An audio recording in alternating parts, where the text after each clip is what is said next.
Yanji Chimbu, so the Nimihan, Sony Holm Chimbong Abjatat.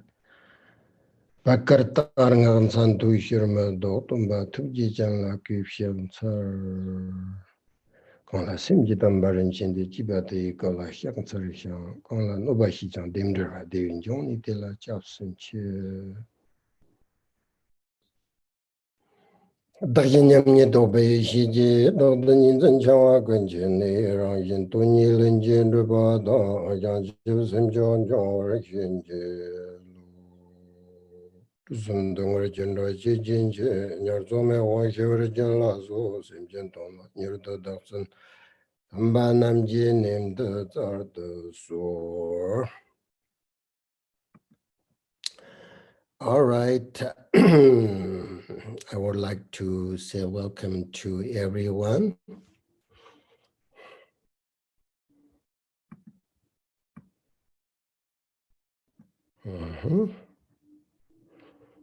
Perfect. Thank you very much for coming. We start this teaching 5 months ago, and today is the last one. So those who never missed any class of this teaching, I would say congratulations, you received the full transmission and blessings from the great master, Indian master Atisha. You know, I received so many teachings from different teachers, right? And I never missed any class, even one day, for, you know, like I studied Buddhism for at least like 30 years. Can you, whether you believe or not, I really never missed any class because I consider it's very fortunate, very, you know, very important to receive the teachings without any sort of, you know, make sure that I have full transmission and blessing. So I was so fortunate because during those many years, I had no obstacles, such as I never get sick during the teaching, you know, the classes. And so when I start something, I finished. I never stop. You know, I start and then, I start and then stop and then do again. I never do that. That's just kind of my sense of when I was a leader, that kind of my, I think, personality. You know, I just, when I start, then I miss something. It's so uncomfortable in my mind. So I never, so anyway, so those you never missed this class, you have the full transmission. Today is the last one. But before we start the teaching, as usual, please take a moment and correct your motivation.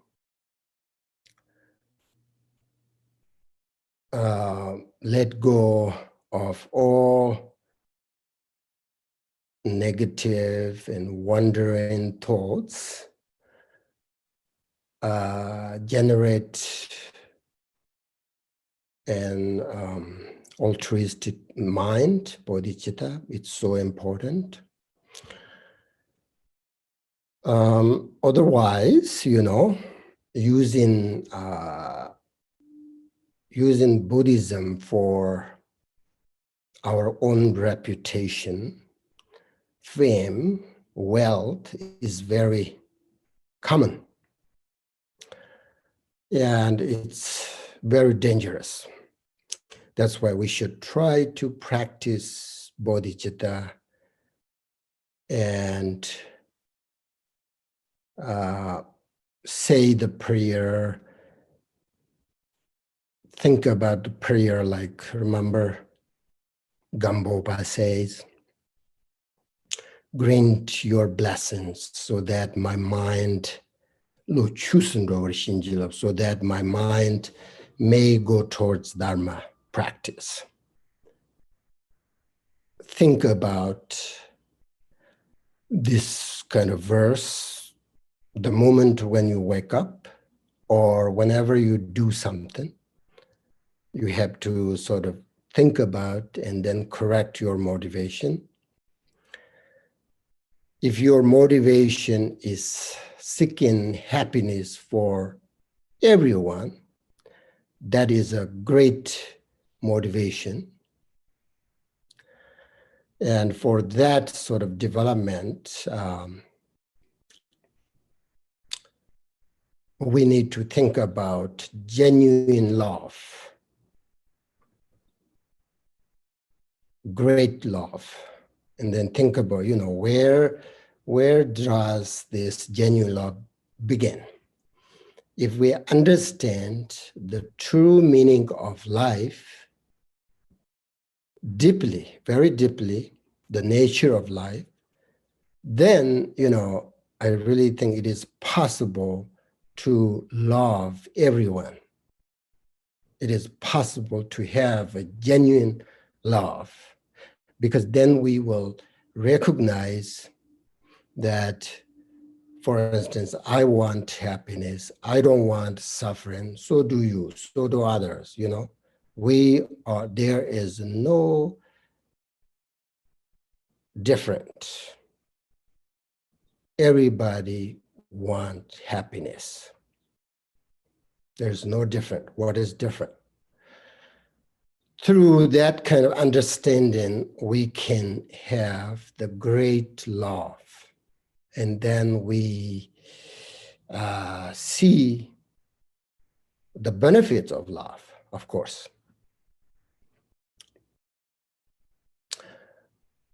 So, we need the genuine love, because this world,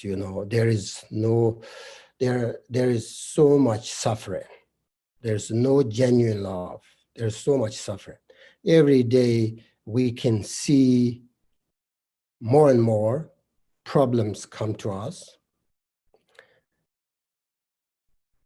So that means that the feeling of freedom and the genuine love is not there.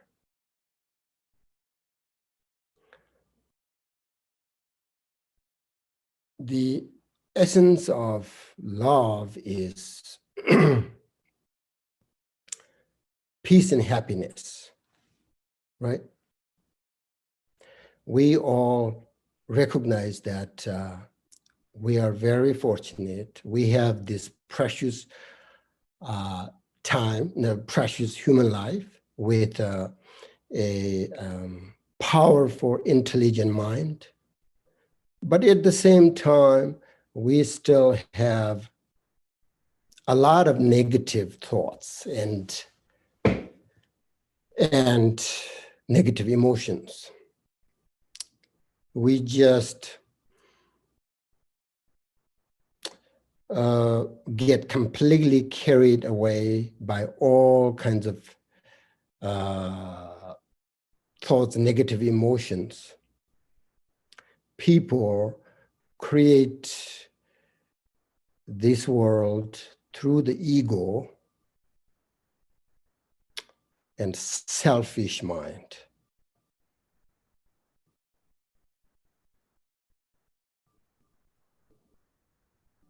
We experience the continuous frustration of not being able to find freedom, peace, and happiness.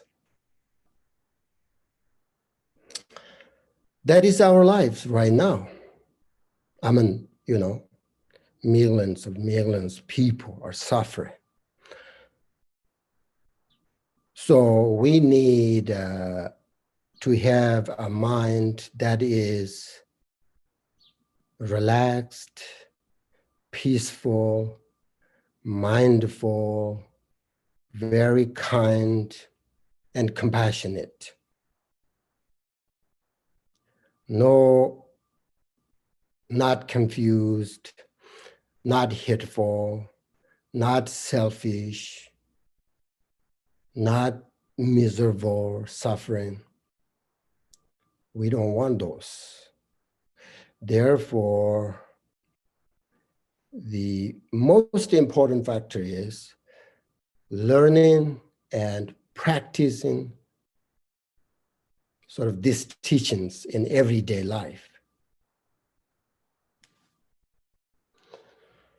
Meditation and our daily lives need to go together. Then it can bring us kindness. Then we will love each other. We will understand each other. Loving each other brings harmony and compassion, and then we don't harm each other. So that means there is a peace, there is a happiness, there is a freedom. So when there is this genuine love, the selfish mind is no longer there. And then we will directly experience the truth, the meaning of life. Then we can live in this world comfortably without too much suffering, hurt each other. So we need to think carefully about the entire process of our practice, because through that we can develop genuine love, understand each other. Because this journey is very important for our lives, not only for this life, but life after life, if you believe in the future life. You know, Pater which said that when you take a path, when you take a journey that is without confusion, without mistake, then you will be able to sort of develop these human qualities. So that's why I always remind you that whenever we do, not only during the teaching, the class, but whenever you by yourself, you know, when you meditate or do whatever, correct your motivation. So important. Now, this teaching, the Atisha, as you know, contains three major points. If you sort of think about, you know, like we start this teaching June, right? January, right? So 5 months ago. And now you think like, what is the essence, the conclusion, you know? You need to sort of understand the essence of the very important, the essence of this teaching. There are three things, I think, when I think about the whole text. You have the root text, right? Three important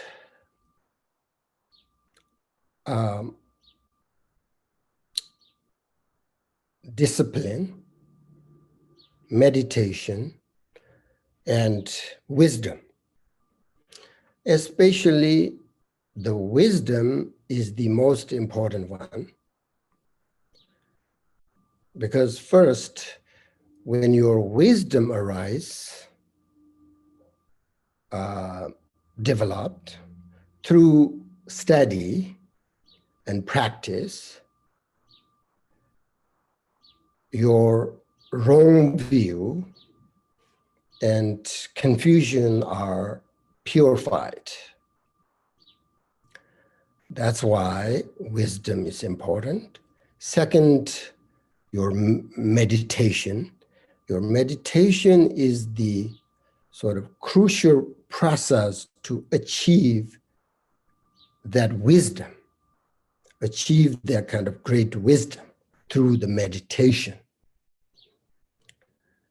And then the third, your discipline. Discipline is a great method that helps you to achieve a good meditation. Without discipline, you can't have a good meditation. So discipline is constantly watching with a sense of awareness of your own reactions, mentally, physically, verbally. That is discipline. So this sort of constant watching of your own reaction brings great discipline. And that kind of discipline can reduce negative thoughts, negative words, and negative conduct, negative motivation, and so on and so forth. So discipline is very necessary in our lives, like daily lives, every day. That's why Dr. Rinpoche also said, it's too bad most people do not have good discipline. If they do, they could sort of easily reduce their negative thoughts and emotions. They could easily progress towards liberation.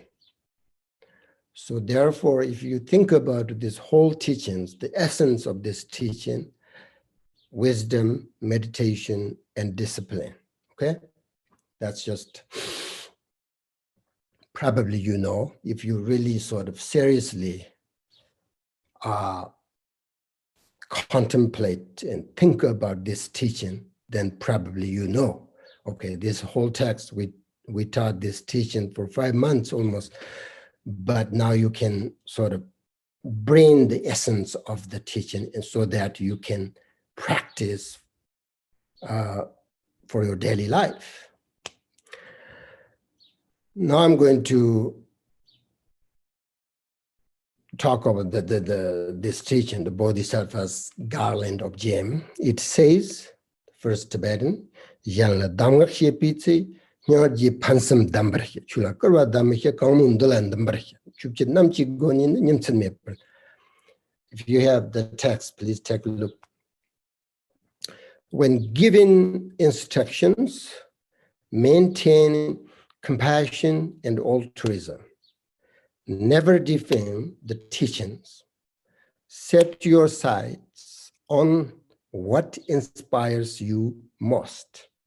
And through the 10 Dharma activities, strive yourself and sessions day and night, okay? So it says here, when given instructions, maintain compassion and altruism. You know, this is a very important piece of advice, Atisha, you know. So when we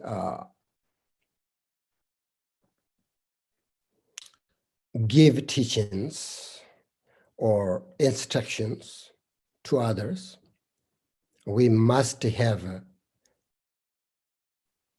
as I said, genuine wish to help. We must have a good motivation. We can't give teachings and instructions for fame, for wealth, or for respect. And also we can't give teachings to force someone to become a Buddhist. you know, this is the great practice and you should change your mind, take this path. We can't force someone like that. None of that. None of that your motivation. If you have that kind of motivation, then your teaching, given teaching, instruction is not authentic. So given teachings based on this kind of motivation is very wrong. So give teachings based on genuine wish to help,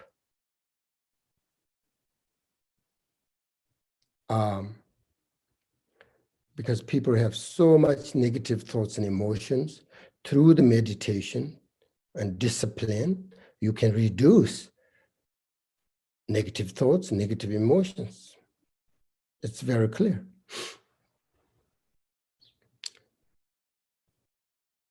So the Buddha himself, advised us that not to explain the teachings to those without interest, to those without respect, and not to explain the teachings with a selfish motivation. So we have to avoid all of that. And people should never be forced to become a Buddhist against their wishes, Whatever practice they wish to follow, that's their own choice. That's why it says here, set your sights on what inspires you most.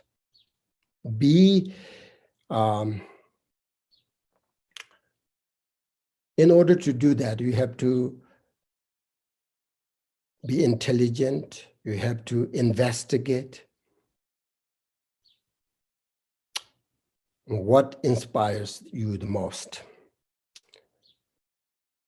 That's very important. But once, like for instance, you accept all the Dharma teachings through that kind of investigation, then you should never criticize or deny or disrespect the teachings.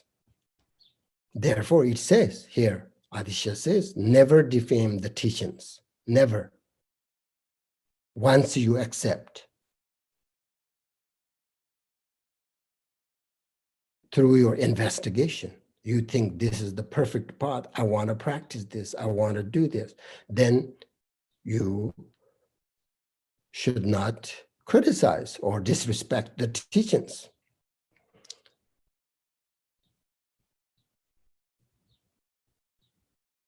So the Buddha taught many different practices, so you are free to choose whatever it is good for you.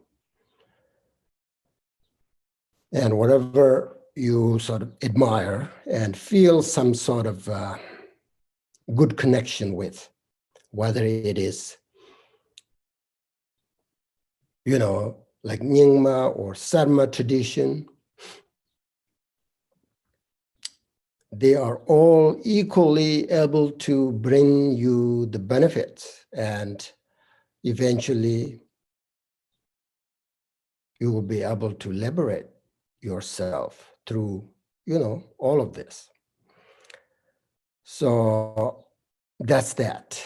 And then it says, through the 10 Dharma activities, strive yourself in sessions day and night. So I'm not going to talk about the 10 Dharma activities here in detail, but just to give you the list, okay? So the 10 Dharma activities, they are transcribe the teachings, make an offering to the teachings, giving the teachings, listening to the teachings, reading the teachings, memorizing the teachings, instructing the teachings, reciting the teachings, contemplating the teaching, meditating on the teachings. Those are the kind of like 10 Dharma activities, okay? That's that.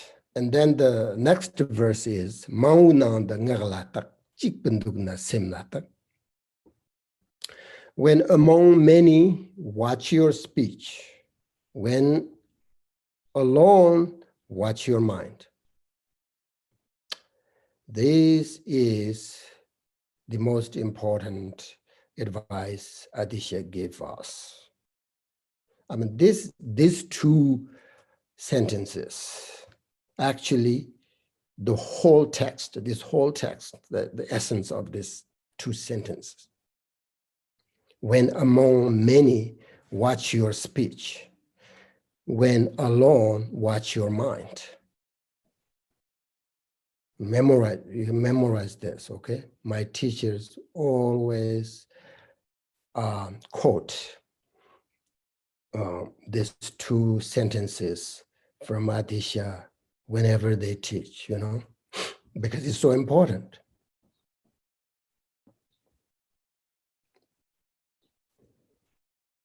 And you have to sort of keep in your mind,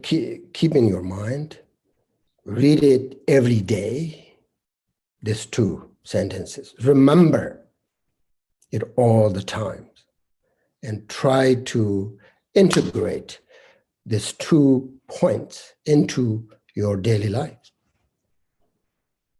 So, what is meaning of these 2 sentences?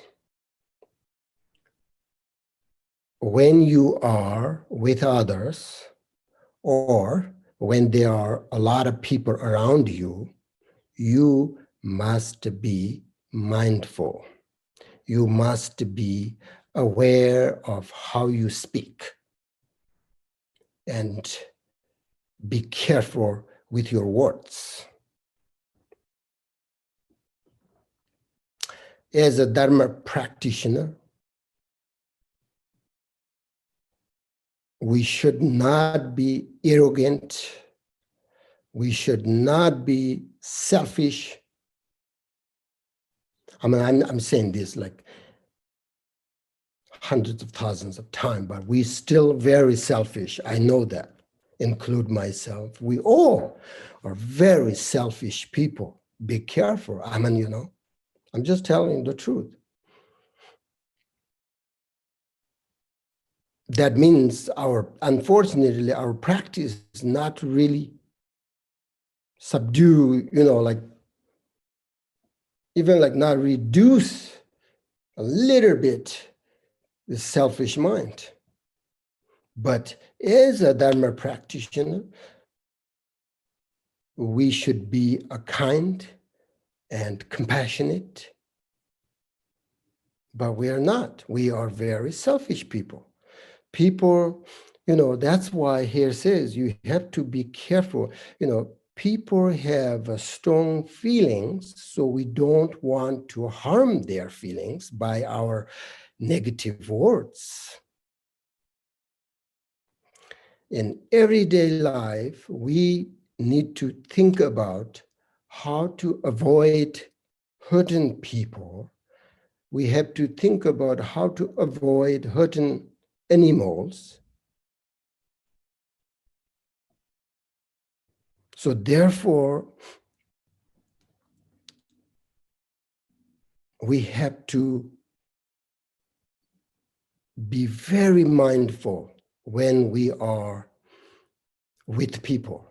That's why I said, here says, when among many, watch your speech. You must be mindful. You must be aware of, you know,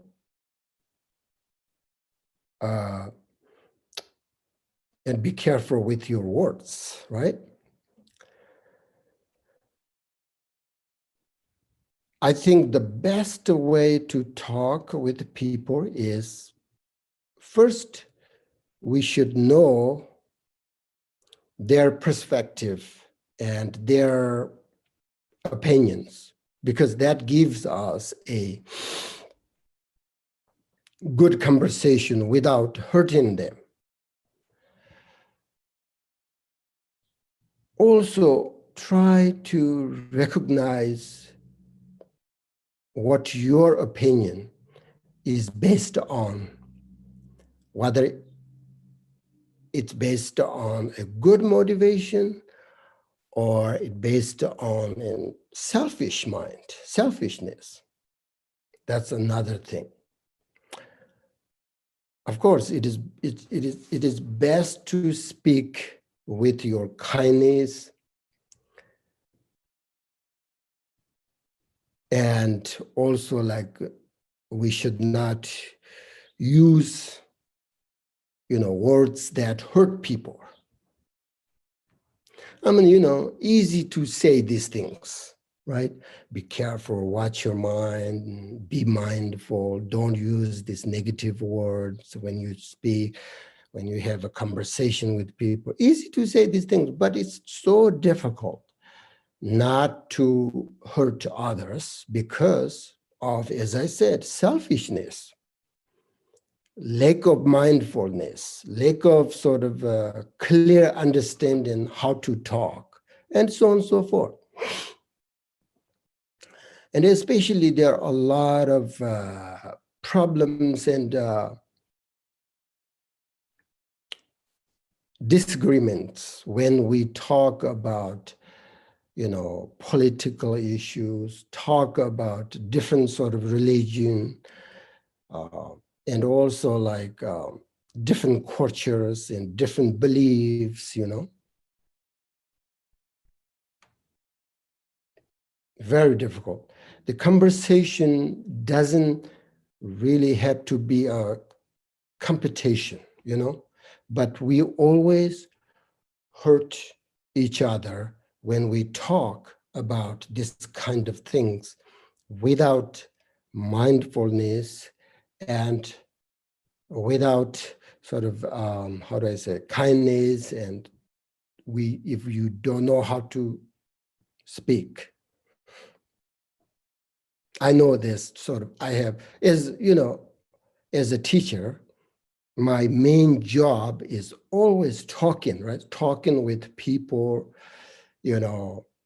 such as giving teachings, practice interviews, giving advice, all of that, So I always sort of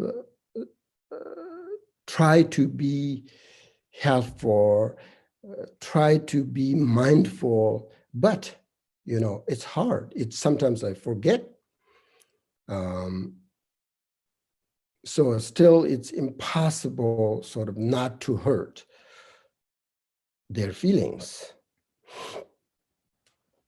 Usually, like when I investigate myself, most of the time I don't have a negative sort of really motivation when I talk with people, but I think sometimes forget the mindfulness. Sometimes I heard people without a good understanding of the cultural differences or different beliefs. For example, like Asia, like in the East, for example, people don't get really angry when they interrupt each other. You say something, somebody says something, no problem, right? In here, we can't do that. People get angry, different culture. But in the East, people get really upset. For example, like if you say directly, for example, like the name of a person who died in someone's family in front of them, you say the dead person's name, you say directly in cordial, that is that is very disrespectful. You can't do that. People get angry right away, and sometimes they fight, because you say the name. Something like that, that's just kind of small example I just gave you. But so I think it's difficult to have a good conversation with someone who is from a different culture, if you don't understand their culture, if you don't understand how to say things in their belief in culture, sometimes, I didn't realize when I say something that is based on my culture, and that can hurt someone who is following their culture, And we also, of course, we hurt each other the way we use different languages, a lot. With the different languages, the words have different meaning to different people from different cultures, So for example,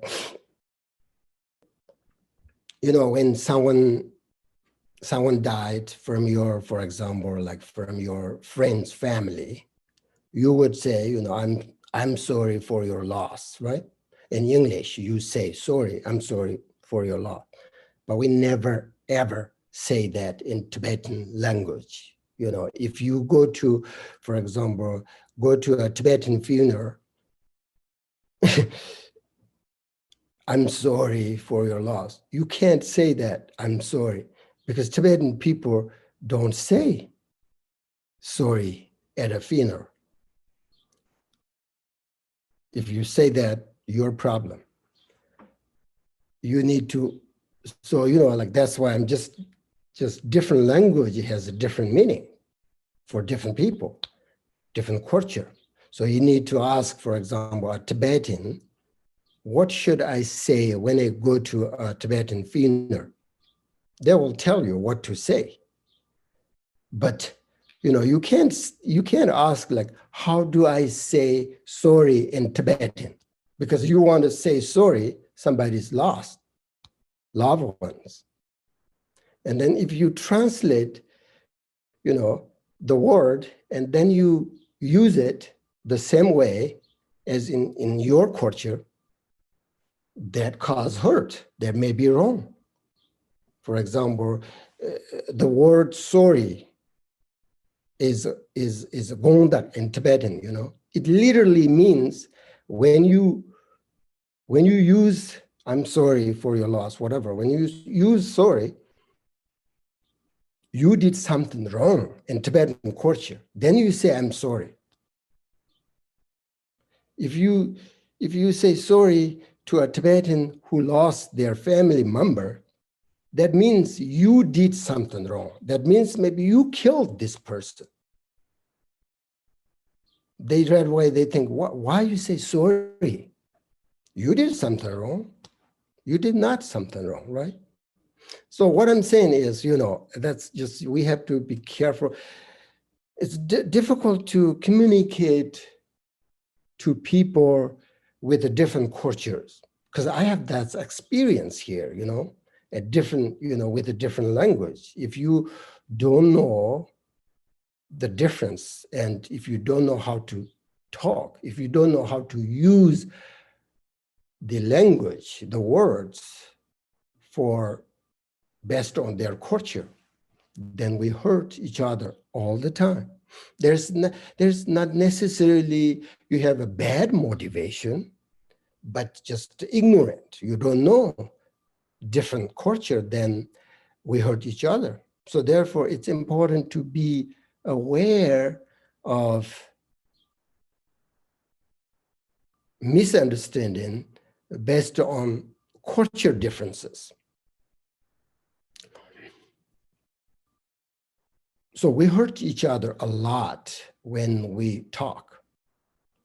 Sometimes people just say directly, get angry. Sometimes they don't, but it's hurt.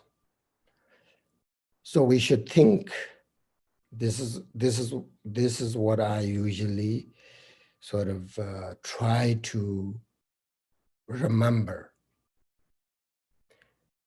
What I do is like, as a teacher, I need to talk.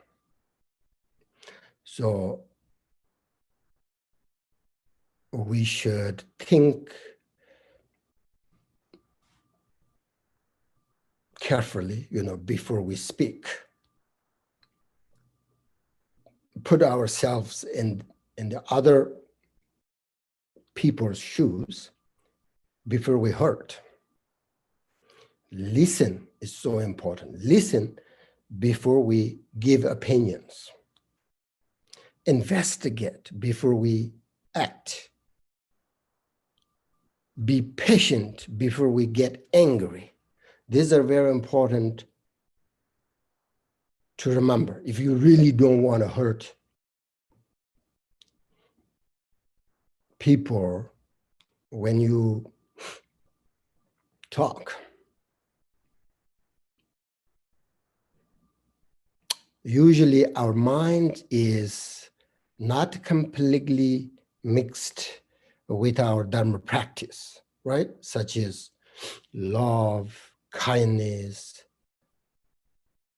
bodhicitta, mindfulness, awareness. We don't usually have this kind of like practice in our day-to-day life. We just separate all the time. So therefore our confusion has never been clarified. Instead, we create more conflicts. We always create more division through our speech and our actions. Lots of problems. Especially we have to be careful with those people who are arrogant, people who are angry, people who are selfish. Very careful. We have only two options, I think, with those kind of people, those kind of, arrogant, selfish people, We have two options. Either say nothing or say something with kindness. So therefore, again, it says, when among many, watch your speech. Do you understand? It's really important, no matter who you are, no matter you are a practitioner or not, no matter you're Buddhist or not. When among many, watch your speech. This is very important advice, and we should try to remember it all the time. Okay? That's that. If you don't sort of watch your speech, as I said, there are many ways you can hurt each other, hurt others with a bad motivation or indirectly because of ignorance. So therefore, watch your speech. When your mouth moving, you have to watch, you have to be mindful. Now, the second verse is even more important than the first one. It says, when you are alone, watch your mind. When you are alone, watch your mind. If you sit and look at your mind for just a minute, when you try to go into it deeply, you can see that your mind is sort of constantly thinking. Never rest, never relax, ever. There's always thoughts, there's always distractions, because the thought itself is distraction. It's our enemy. So you never relax your mind. You are thinking about yourself, thinking about your family, your society, culture, religion, politics, the environment, and so on and so forth. You're just constantly thinking. Never relax mind. So what's wrong with thinking? If you think, you develop this habit, they can completely destroy your peace, your capacity, your mindfulness, completely destroy the present moment of your beautiful life. Completely destroy. If you're thinking either past or in the future, you never experience this present moment of your life. You're just thinking, thinking, thinking. So when you observe your mind, you will see that there are all kinds of emotions, thoughts, memories, imaginations, whatever, perceptions, illusion, delusion, whatever you call it, etc. If your thoughts are pleasant, you are attached to them, and you try to continue to think more about them. You want to develop, you want to have it. If your thoughts are unpleasant thoughts, you try to get rid of them. You don't like. You get angry, you're frustrated, you worry, anxiety, all of that. So these two things happen when you deal with thoughts, one after another, one by one. So if you want to know about your mind,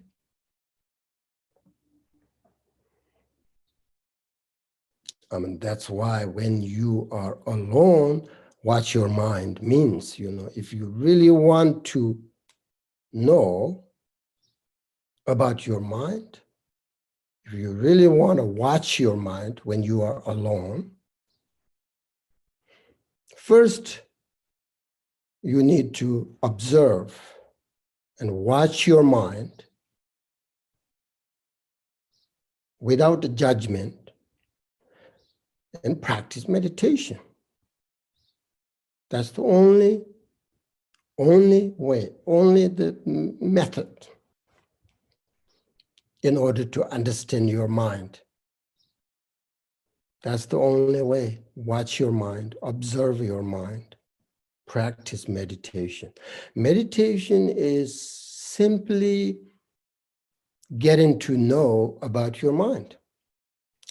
Meditation is not about meditating on something. Meditation is not something you sort of play with, but it's about observation. It's about sort of creating a good balanced state of inner and outer peace.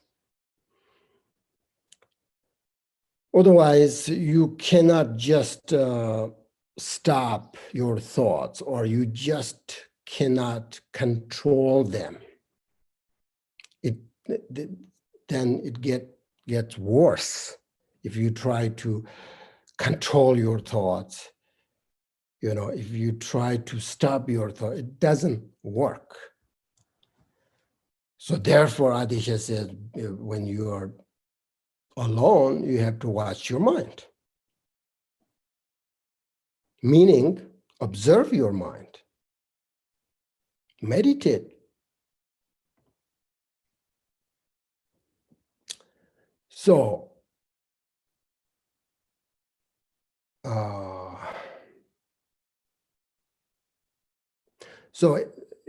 watch your mind. First step is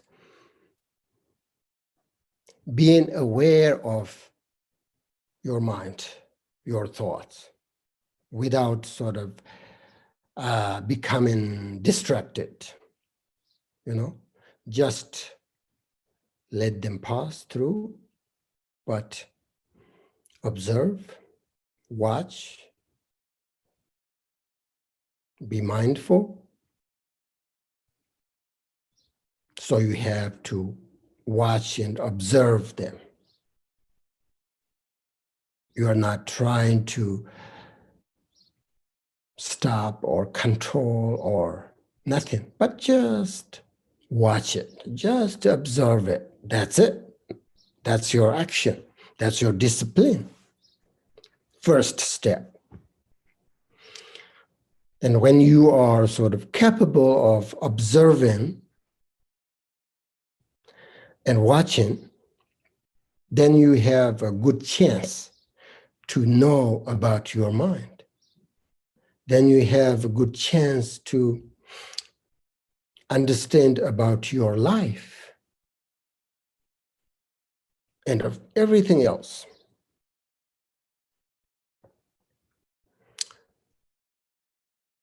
When the mind has opportunities for deep resting, relaxing,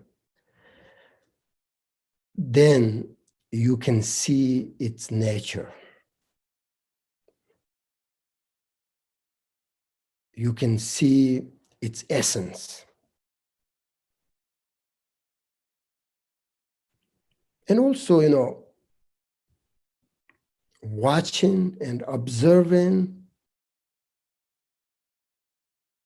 the mind helps you to avoid negative actions.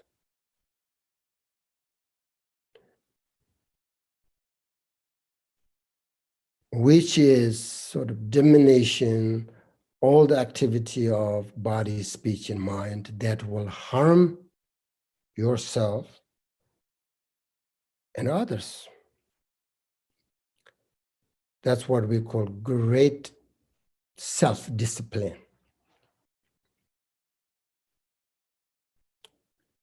And with sort of such a self-discipline, mentally, you are less busy with your thoughts.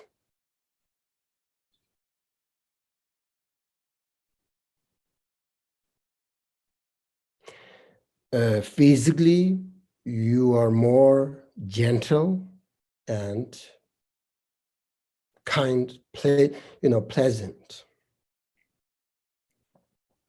Why? Why do we have so many thoughts?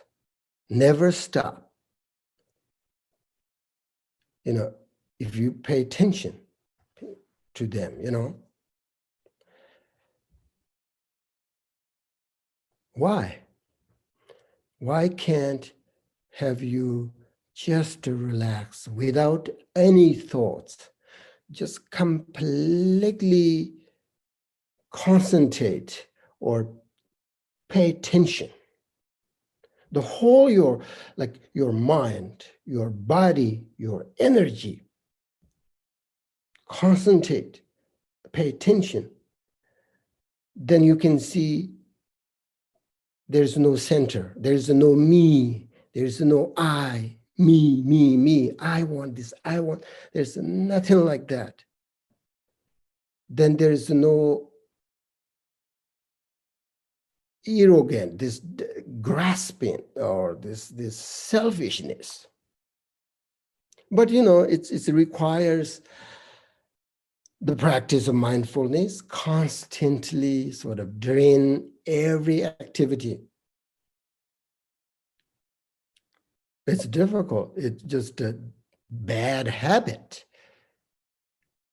Whatever you are young or old or whatever, you grew up that kind of environment mentally, like you're just constantly thinking all the time, thinking, never relax your mind, never you are living in a present moment. So you do not have experience sort of deep experience the present moment of this beautiful life. You don't have that. You're always living either past or future. Hope, worry, fear, all of that. Because you never let your mind relax. So that's why Atisha says here, when alone, you are alone, watch your mind. Watch your mind means just to watch. Don't think like, oh, bad. Don't think about good.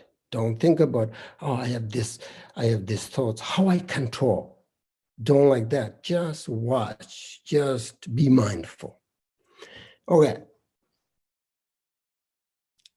So again, those two sentences, this stanza is so important, okay? How you speak when you are with people, when you are not people, when you are alone, how you think, how you relax your mind when you're alone. So try to keep that in your mind and try to remember the meaning of that. It's difficult, but I think definitely you can do it. We can do it. Even though it requires lots of, practice and mindfulness and awareness constantly during our daily life, with all these activities, but definitely you can do it. So now the last verse is, Tisumgewa chipsaba lamishan chimbrung sonum simchin namla da tagda yanlag dambai ponum chimbo dabarche terderkina sonum da chokchin nijang zoparinje driba nijang saparinje mili tupa tuni lamishan chiptoparinjers. Okay, take a look at your the root text. Whatever virtues accumulated in the 3 times, dedicate them towards great unsurpassable awakening. Offer your merits to all sentient beings with the 7-branch practice. Always make great prayers of aspiration. Practicing like this, you will complete accumulation of both merit and wisdom and eliminate the 2 defilements. You will make this human life meaningful. You will attain the unsurpassable enlightenment. Okay.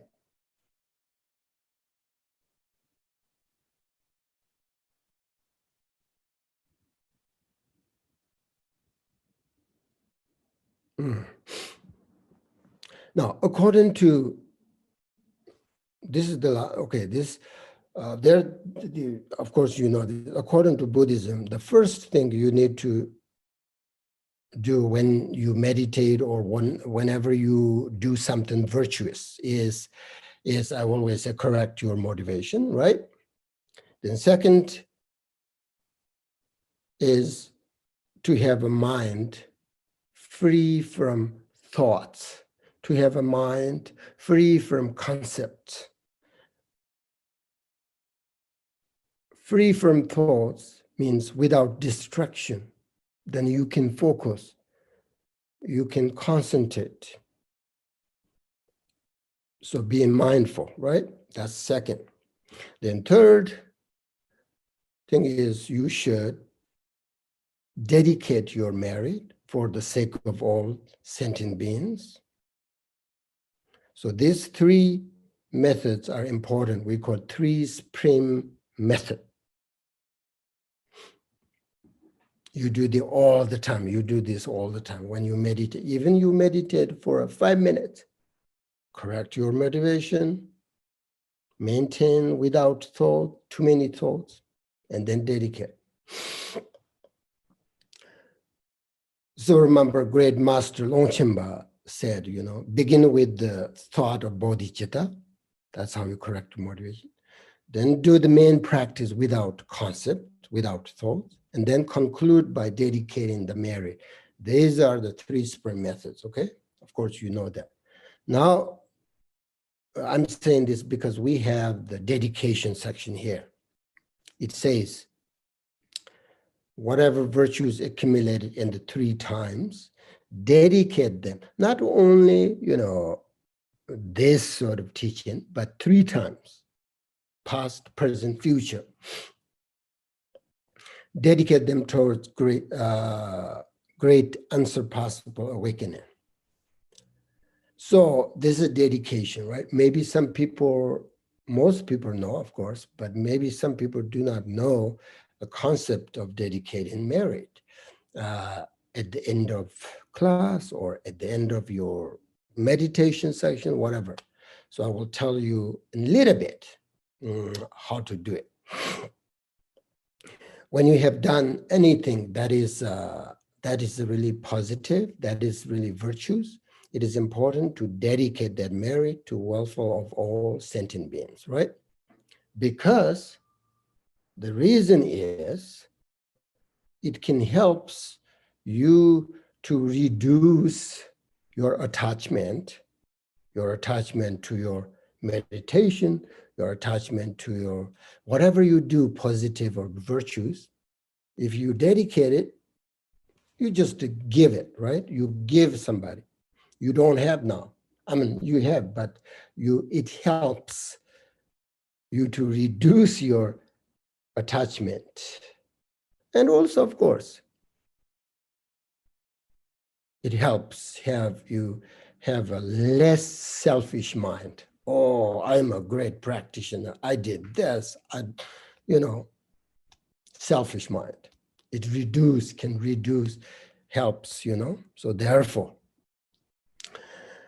in addition, your meditation merit, if you dedicate it, will increase.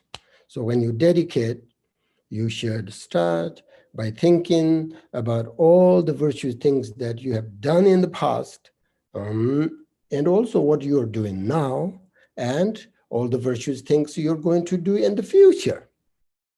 Then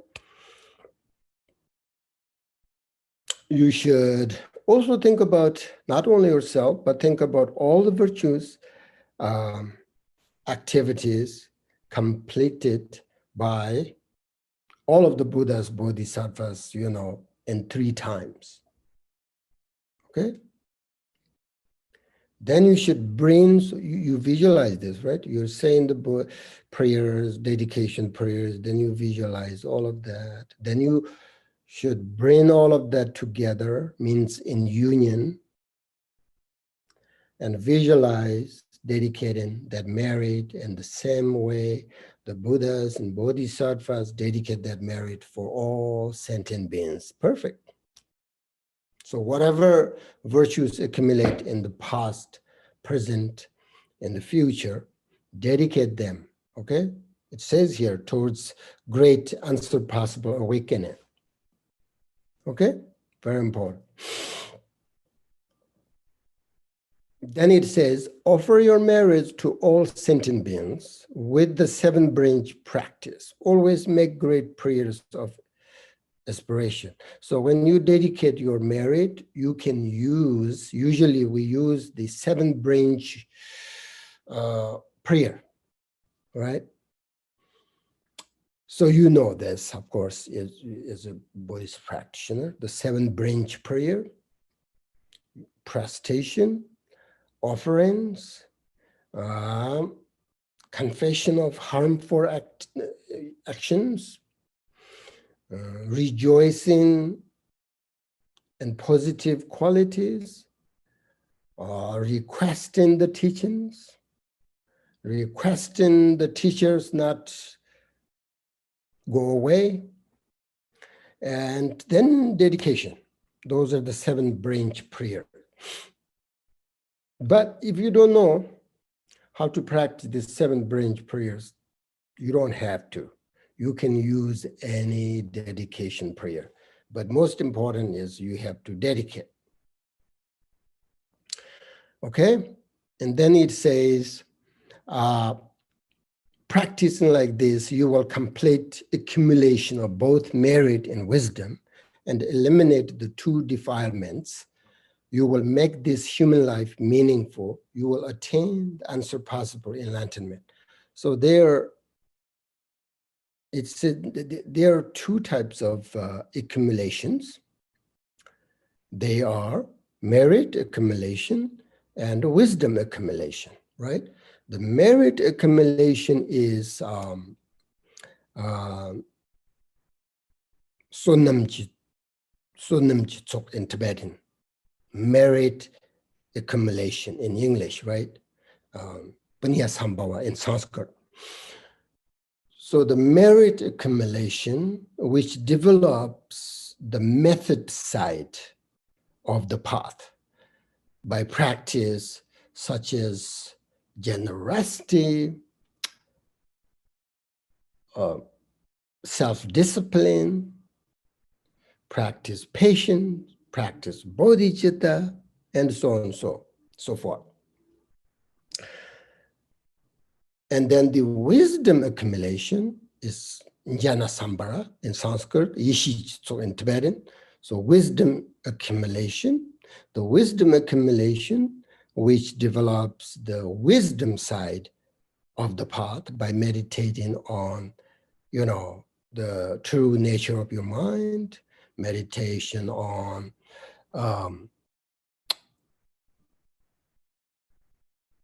emptiness and appearances inseparably, and so on and so forth. That is the wisdom. So we have like method and wisdom, okay? You have to develop these two together in union through practice, merit accumulation and wisdom accumulation, okay? Why? If you do this, merit accumulation, wisdom accumulation, these two accumulations make your path complete and eliminate the two defilements. It says here, the two defilements are emotional defilements, nyund in Tibetan, which is obscurations that are disturbing emotions. And the second defilement is called knowledge defilements in Tibetan, shidap. It's a very subtle level of sort of afflictive emotions, okay? So the first defilement is an obstacle for your liberation to reach nirvana, and also an obstacle for reaching a better birth, so to speak, if you believe. Then the second defilement is only a subtle obscuration to becoming an how do I say, like omniscient one, which means an obscuration to full Buddhahood, right? Which is complete enlightenment. In order to reach complete enlightenment, you have to purify this subtle, this subtle level of afflictive emotions.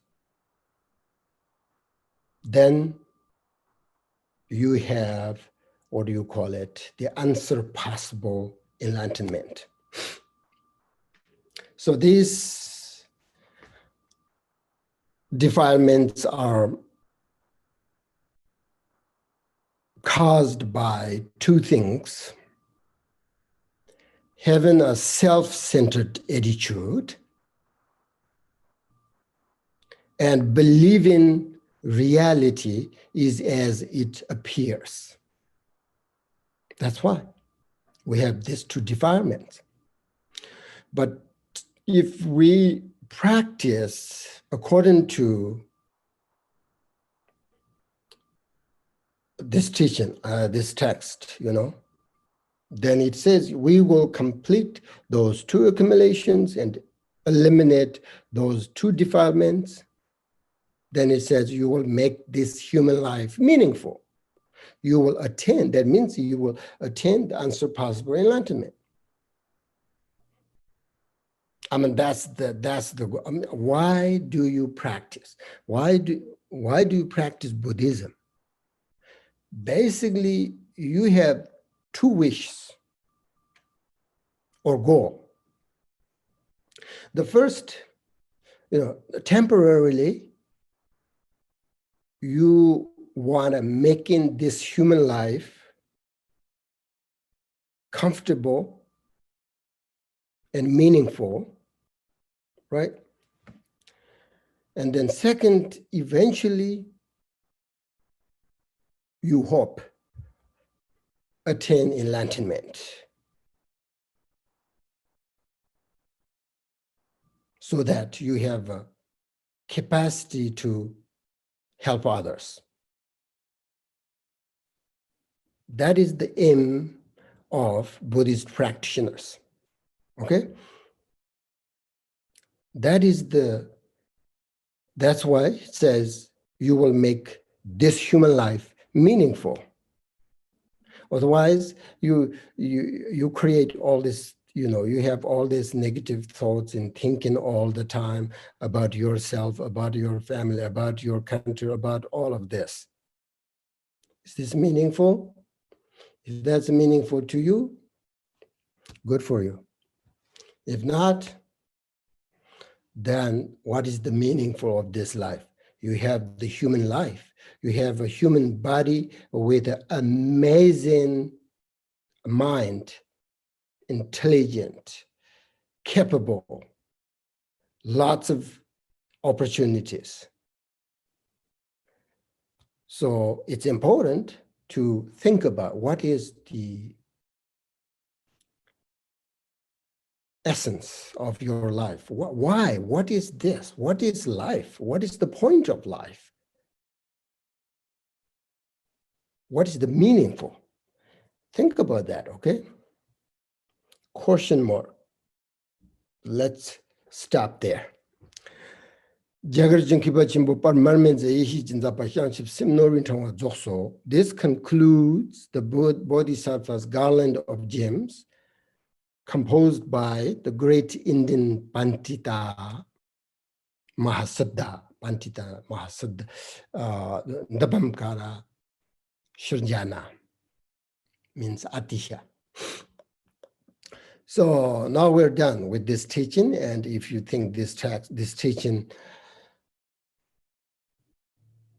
is helpful and beneficial, and if you consider yourself as a practitioner, then you should read it more often and then think about them. Not just read it, but think about them, reflect upon them, concentrate on them, and you should familiarize yourself with them. Like says, right? When you are with people, watch your speech. When you are alone, watch your mind. Familiarize yourself with that. Because the teaching should not just remain an intellectual level, Practice and teaching must be part of life, because once teaching, practice are part of your life, then whenever you have real problems, it will give you inner sort of strength. That's why teaching should not just remain intellectual level. Okay, I'm really happy to have this opportunity to share these teachings with all of you. And I, as I said, I tried my best with my motivation. So I hope this teaching, meditation have sort of helped a little bit. And finally, I would like to thank you all of you for coming and taking this class seriously and listening to these teachings and also doing the meditation together. So I hope your practice will grow. It will bring you a lot of benefits and happiness and comfortable and strength and powerful and all of that. And finally, I would like to thank Bodhisattva Sangha, the board members, and especially those who have put so much work and energy into these teachings for the Sangha so that we can, I can share these teachings and we can exchange each other. So thank you very much. Yeah, that's all. So that's all. Yeah, that's all. And what else? I think that's all. This teaching is nicely done. Now we have one more thing I'm going to share. The retreat. 3-day retreat start next weekend. Probably Saturday, Sunday, and Monday, which is 20th, 29th, and 30th of May. If you are available, if you have time, the teaching will be about the intermediate state, which is again about our life. So you can join us. You can register on the teaching schedule page on Bodhisattva Sangha website, I think. So very soon, today's Sunday. So a weekend, right? Next weekend, Saturday, Sunday, Monday, 3 days. Every day we have 3 sections. Public teaching and online teaching. That's all. So thank you very much. Now we're ready to practice one. This is the last, say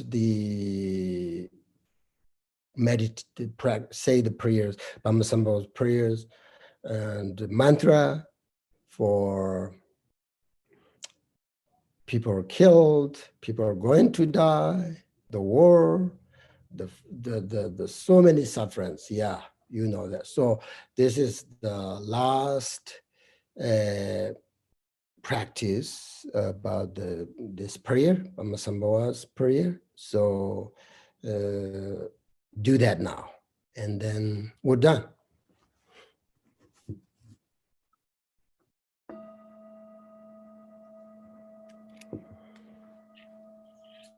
The prayer to Guru Rinpoche that spontaneously fulfills all wishes.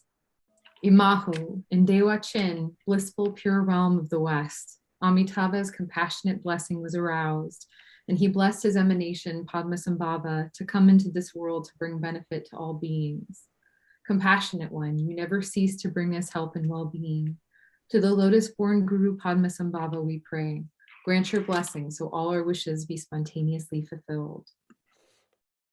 When faced by killers on all sides who threaten us with lethal weapons, with no trace of doubt or hesitation we pray, O Guru Rinpoche, the protection of your Vajra tent will cause killers to panic and weapons to be scattered. To the lotus-born Guru Padmasambhava we pray, grant your blessing so all our wishes be spontaneously fulfilled. When terrifying armies of oppression encircle us, menacing the great centers of the Dharma with destruction, with no trace of doubt or hesitation we pray, O Guru Rinpoche, with your retinue of 8 classes of gods and demons, you will repel aggressors and their armies, of this we have no doubt.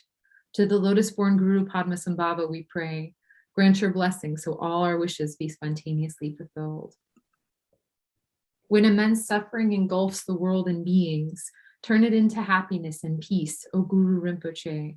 When weapons of war threaten the whole face of the earth, turn back the armies that plunge this age into turmoil, O Guru Rinpoche. To the lotus-born Guru Padmasambhava we pray,